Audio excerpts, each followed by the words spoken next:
Hi hello ನಮಸ್ತೆ. ಮಧ್ಯಮ ಕುಟುಂಬದ ಆಂಧ್ರ ರೆಸಿಪೀಸ್ಗೆ ಸ್ವಾಗತ. ನಾನಿವತ್ತು ಚಿಂತಾಮಣಿ ಕೋಲಾರ ಸೈಡು ಸಂಕ್ರಾಂತಿಗೆ ಸ್ಪೆಷಲಾಗಿ ಮಾಡ್ಕೊಳ್ಳೋಂತಹ ಖಾರ ಇದ್ಕಿದ ಬೇಳೆ ಹಾಗೆಯೇ ಸ್ವೀಟ್ ಇದ್ಕಿದ ಬೇಳೆನ ಯಾವ ರೀತಿ ಮಾಡೋದು ಅಂತ ತೋರಿಸ್ತೀನಿ. ಹಳೆ ಕಾಲದ ಪದ್ಧತಿಯಲ್ಲಿ ತುಂಬಾ ರುಚಿಯಾಗಿರುತ್ತೆ. ಸಂಕ್ರಾಂತಿಗೆ ಇದೇ ಸ್ಪೆಷಲ್ಲು. ಸ್ವೀಟ್ ಆ್ಯಂಡ್ ಖಾರ ಮಾಡ್ತಾರೆ. ದೋಸೆ ಜೊತೆಗೆ, ಪೂರಿಗೆ, ಚಪಾತಿಗೆ ಕೂಡ ಚೆನ್ನಾಗಿರುತ್ತೆ. ಈ ರೀತಿ ಮಾಡ್ಕೊಳ್ಳಿ, ತುಂಬಾ ರುಚಿಯಾಗಿರುತ್ತೆ. ಒಂದು ಸಲ ಟ್ರೈ ಮಾಡಿ. ಬನ್ನಿ ನೋಡೋಣ ಯಾವ ರೀತಿ ಮಾಡೋದು ಅಂತ. ಮೊದಲಿಗೆ ನಾನಿಲ್ಲಿ ಸ್ವೀಟ್ ಇದ್ಕಿದ ಬೇಳೆನ ಮಾಡೋದಕ್ಕೆ ಫಸ್ಟು ಇದ್ಕಿದ ಬೇಳೆನ ಒಂದು ಕುಕ್ಕರಲ್ಲಿ ಹಾಕಿದ್ದೀನಿ. ಸ್ವಲ್ಪ ನೀರನ್ನು, ಜಾಸ್ತಿ ನೀರು ಹಾಕ್ಕೋಬಾರ್ದು, ಸ್ವಲ್ಪ ನೀರು ಹಾಕ್ಕೊಂಡು ಒಂದು ವಿಜಿಲ್ ಹಾಕ್ಸ್ಕೋಬೇಕು. ಇವಾಗ ಒಂದು ಮಿಕ್ಸಿ ಜಾರಲ್ಲಿ ಒಂದು 3 ಸ್ಪೂನು ಹುರ್ಗಡ್ಲೆನ ಹಾಕ್ಕೊತಾ ಇದ್ದೀನಿ. ಹಾಗೆಯೇ ಒಂದು ಅರ್ಧ ಸ್ಪೂನ್ನಷ್ಟು ಗಸಗಸೆ, ಹಾಗೆಯೇ ಕಾಯಿ ತುರಿನ ಒಂದು ಸ್ವಲ್ಪ ಹಾಕ್ಕೊತಾ ಇದ್ದೀನಿ. ಒಂದು 2 ಇಂಚಿನಷ್ಟು ತುರಿದು ಹಾಕ್ಕೊತಾ ಇದ್ದೀನಿ. ಇವಾಗ 3 ಏಲಕ್ಕಿ, ಸ್ವಲ್ಪ ನೀರನ್ನು ಹಾಕಿ ನುಣ್ಣಗೆ ರುಬ್ಕೋಬೇಕು. ಇನ್ನು ಗೋಡಂಬಿ, ಬಾದಾಮಿ ಎಲ್ಲ ಹಾಕ್ತಾರೆ ಇವಾಗ, ಆದರೆ ನಾನು ಹಳೆ ಕಾಲದ ಪದ್ಧತಿಯಲ್ಲಿ ತೋರಿಸ್ತಿದ್ದೀನಿ. ತುಂಬಾ ಸಿಂಪಲ್ ಆಗಾದರೂ ಟೇಸ್ಟ್ ಚೆನ್ನಾಗಿರುತ್ತೆ ಈ ರೀತಿ ಮಾಡಿದ್ರೆ. ಇವಾಗ ನುಣ್ಣಕ್ಕೆ ರುಬ್ಕೋಬೇಕು.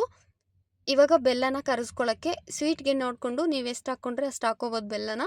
ಇವಾಗ ಬೆಲ್ಲನ ಒಂದು ಪಾತ್ರೆನಲ್ಲಿ ಹಾಕಿ ಒಂದು ಸ್ವಲ್ಪ ನೀರನ್ನು ಹಾಕಿ, ಜಾಸ್ತಿ ನೀರು ಹಾಕ್ಕೋಬಾರ್ದು, ಸ್ವಲ್ಪ ನೀರು ಹಾಕಿ ಕರಗಿಸ್ಕೋಬೇಕು.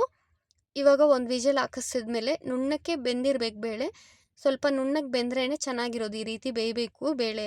ಇವಾಗ ಇದಕ್ಕೆ ಬೆಲ್ಲದ ನೀರು ಸೋದಿಸ್ಕೊಂಡು ಹಾಗೆಯೇ ರುಬ್ಕೊಂಡಂತಹ ಕಾಯಿನ ಕೂಡ ಹಾಕಿ ಒಂದು ಸಲ ನೀಟಾಗಿ ಮಿಕ್ಸ್ ಮಾಡಿ ಒಂದು 5ರಿಂದ 6 ನಿಮಿಷ ಕುದಿಸ್ಕೊಂಡ್ರೆ ಚೆನ್ನಾಗಿ ರೆಡಿ ಆಗುತ್ತೆ. ಇವಾಗ ಖಾರ ಇದ್ಕಿದ ಬೇಳೆನ ಮಾಡೋದಕ್ಕೆ ಸ್ಟವ್ ಮೇಲೆ ಒಂದು ಪ್ಯಾನನ್ನು ಇಟ್ಟು ಸ್ವಲ್ಪ ಮೆಂತ್ಯ ಹಾಕ್ಕೊಂಡ್ರೆ ಚೆನ್ನಾಗಿರುತ್ತೆ ಫ್ಲೇವರ್. ತುಂಬಾ ಇದ್ಕಿನ ಬೇಳೆಯಲ್ಲಿ ಗ್ಯಾಸ್ಟ್ರಿಕ್ ಆಗುತ್ತಲ್ವ, ಗ್ಯಾಸ್ಟ್ರಿಕ್ ಕೂಡ ಆಗೋದಿಲ್ಲ. ಮೆಂತ್ಯ, ಸ್ವಲ್ಪ ಜೀರಿಗೆನ ಹಾಕ್ಕೊಂಡು ಇವಾಗ ನಾನು ಒಂದು ಚಿಕ್ಕ ಈರುಳ್ಳಿನ ಕಟ್ ಮಾಡಿ ಹಾಕ್ಕೊಂಡಿದ್ದೀನಿ. ನಿಮ್ಗೆ ಮೆಂತ್ಯ ಬೇಡ ಅಂದರೆ ಸ್ಕಿಪ್ ಮಾಡ್ಕೊಳ್ಳಿ.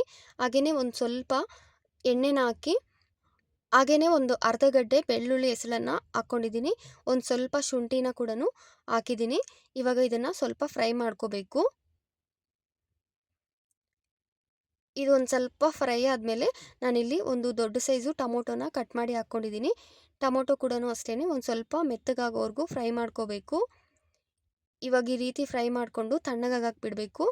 ತಣ್ಣಗಾದ್ಮೇಲೆ ಇವಾಗ ಒಂದು ಮಿಕ್ಸಿ ಜಾರಲ್ಲಿ ಒಂದು 4 ಲವಂಗ, ಸ್ವಲ್ಪ ಚಕ್ಕೆ, ಒಂದು ಸ್ವಲ್ಪ ಗಸಗಸೆ, ಕಾಯಿ ತುರಿನ ಒಂದು 2 ಸ್ಪೂನಷ್ಟು ಹಾಕ್ಕೊಂಡಿದ್ದೀನಿ. ಹಾಗೆಯೇ ಸ್ವಲ್ಪ ಕೊತ್ತಂಬರಿ. ಇವಾಗ ನಾವು ಫ್ರೈ ಮಾಡಿ ಇಟ್ಕೊಂಡಿರುವಂತಹ ಈ ಮಸಾಲೆನ ಕೂಡ ಆ್ಯಡ್ ಮಾಡ್ಕೋಬೇಕು. ತಣ್ಣಗಾದ್ಮೇಲೆ ಮಿಕ್ಸಿ ಜಾರ್ಗೆ ಹಾಕಿ ಗ್ರೈಂಡ್ ಮಾಡ್ಕೋಬೇಕು. ಇವಾಗ ಒಂದು ಸ್ವಲ್ಪ ಅರಿಶಿನ, ಹಾಗೆಯೇ ಒಂದು 2 ಟೀ ಸ್ಪೂನು ಧನಿಯಾ ಪುಡಿ. ಇದ್ಕಿದ ಬೇಳೆನಲ್ಲಿ ಸ್ವಲ್ಪ ಕಡಿಮೆನೇ ಧನಿಯಾ ಪುಡಿನ ಹಾಕ್ಕೋಬೇಕು. ಖಾರದ ಪುಡಿನ ಸ್ವಲ್ಪ ಜಾಸ್ತಿನೇ ಹಾಕ್ಕೊಳ್ಳಿ, ಎಲ್ಲ ಮಸಾಲೆ ಸಾರಿಗೆ ಹಾಕೋದಕ್ಕಿಂತ. ಇದ್ಕಿದ ಬೇಳೆಯಲ್ಲಿ ಒಂದು 2 ಸ್ಪೂನ್ ಖಾರದ ಪುಡಿ ಹಾಕಿ ನುಣ್ಣಕ್ಕೆ ರುಬ್ಕೊಂಡು, ಇವಾಗ ನಾನು ಓಪನ್ ಪಾತ್ರೆಯಲ್ಲಿ ಮಾಡಿಕೊಂಡ್ರೆ ಇದ್ಕಿದ ಬೇಳೆ ಚೆನ್ನಾಗಿರುತ್ತೆ. ಕುಕ್ಕರಲ್ಲಿ ಮಾಡಿದ್ರೆ ಸಪ್ಪೆ ಸಪ್ಪೆ ಥರ ಇರುತ್ತೆ.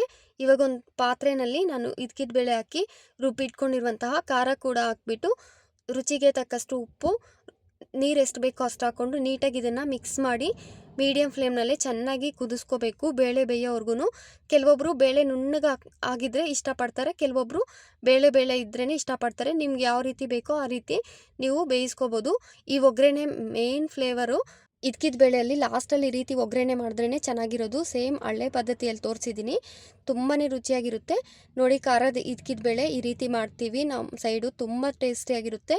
ದೋಸೆ ಜೊತೆಗೆ, ಪೂರಿ ಜೊತೆಗೆ, ಚಪಾತಿ ಜೊತೆಗೆ ಒಂದು ಸಲ ಟ್ರೈ ಮಾಡಿ ನೋಡಿ. ತುಂಬ ಸಿಂಪಲಾಗಿ ಸೂಪರಾಗಿರುತ್ತೆ. ಖಾರ ಇದ್ಕಿದ ಬೇಳೆನೂ ಅಷ್ಟೇ. ನಿಮ್ಗೆ ಇಷ್ಟ ಆಗಿದ್ರೆ ಲೈಕ್ ಮಾಡಿ.